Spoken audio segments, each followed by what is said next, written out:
मेरे एमएस में जो टॉपिक था वो था रिकवर्ड पेशेंट्स, कोरोना के जो रिकवर्ड पेशेंट्स हैं उनमें इम्यूनिटी कितनी, यानी कब तक कितनी अरसे बाद तक उनमें जो है कोरोना वायरस के दोबारा अटैक से वो खुद को बचा सकते हैं। तो मेरा ओवरऑल जो रिसर्च था और उसकी फाइंडिंग्स ये थी कि 6 मंथ तक एंटीबॉडी जो एक बंदे में जो रिकवर हुआ है कोविड से, उसमें 6 मंथ तक एंटीबॉडीज होती हैं, वो दोबारा इन्फेक्ट नहीं हो सकता 6 महीने तक। और उसके बाद उसको फिर से दोबारा जो है अपने ख्याल वैसे ही रखना होता है, नॉर्मली अपने पीपीई का ख्याल रखना है।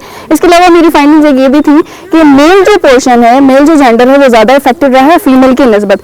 और मेरे ब्लड टेस्ट और ब्लड सैंपल्स भी हमने लिए थे, ब्लड टेस्ट हमने करना था, तो उसमें हमने ये फाइंड आउट किया कि हमारे नॉर्मल लोगों में एचबी लेवल जो है वो बिल्कुल नॉर्मल है। हमारा जो हीमोग्लोबिन लेवल, हमारे गिलगित के लोगों का हीमोग्लोबिन जो है वो बिल्कुल नॉर्मल है। वजह ये भी हो सकती है, हमारी अपनी फाइंडिंग्स में हमने ये कहा कि हम जो है वो हाइट में रहते हैं, हाई एल्टीट्यूड में लोगों का एचबी लेवल जो है वो हाई होता है। क्यों? क्योंकि हमारा ऑक्सीजन लेवल कम है, हाइट में ऑक्सीजन लेवल कम होता है, तो उसको कंपनसेट करने के लिए हमारी बॉडी जो है वो एचबी को ज़्यादा प्रोड्यूस करती है, ताकि बॉडी की रिक्वायरमेंट जो ओबी की रिक्वायरमेंट है उसको नॉर्मलाइज किया जा सके, उसको प्रॉपर O2 मिल सके।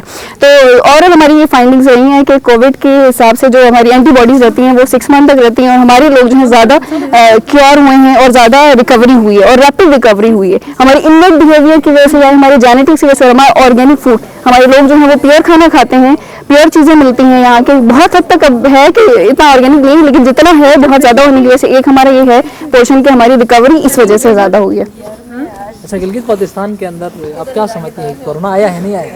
क्यों नहीं आया सर? कोरोना पूरी दुनिया में पेंडेमिक है सिचुएशन। हम पे असर क्यों नहीं किया? असर किया ना सर, वजह ये है, मैंने आपको कहा कि हमारा जेनेटिक लेवल है। जेनेटिक यही इस वजह से कि हम बड़े स्ट्रॉन्ग हैं, पहाड़ी लोग हैं। नॉर्मली आपने सुना होगा पहाड़ी लोग ना इंटरनली बहुत स्ट्रॉन्ग होते हैं। एक तो जेनेटिकली और दूसरा उनका इंटेक की वजह से। यहाँ के लोगों की जो इंटेक है वो प्योर है, घी वगैरह खाते होते हैं, ताज़ी और फ्रेश चीज़ें जो लेते हैं, इस वजह से इनके अंदर जो है वो इम्यूनिटी बहुत ज़्यादा, इनमेट इम्यूनिटी जिसे कहते हैं, जो पहले से इनके अंदर डेवलप होती है। तो इस वजह से हमारा है कि हमारे लोग जल्दी रिकवरी पे आ गए हैं, और यहाँ पे इन्फेक्टेड तो हुए हैं, ऐसा है नहीं सर, जिसको पता भी नहीं है। हमने खुद ऐसे टेस्ट किए हैं बहुत से कि जो कहते हैं हमें कोरोना हुआ नहीं है, लेकिन हमने जब एंटीबॉडी टेस्ट किया तो उनके अंदर एंटीबॉडीज थी, उनको पता भी नहीं चला कि वो इन्फेक्ट हुए हैं और वो ठीक भी हो गए। ठीक है, तो ये चीज़ है कि हमारे अंदर हमारी जो वो है इम्यूनिटी है वो बहुत ज़्यादा है, हमारे लोगों की रिकवरी इस वजह से ज़्यादा हुई है। एक्सीलेंट।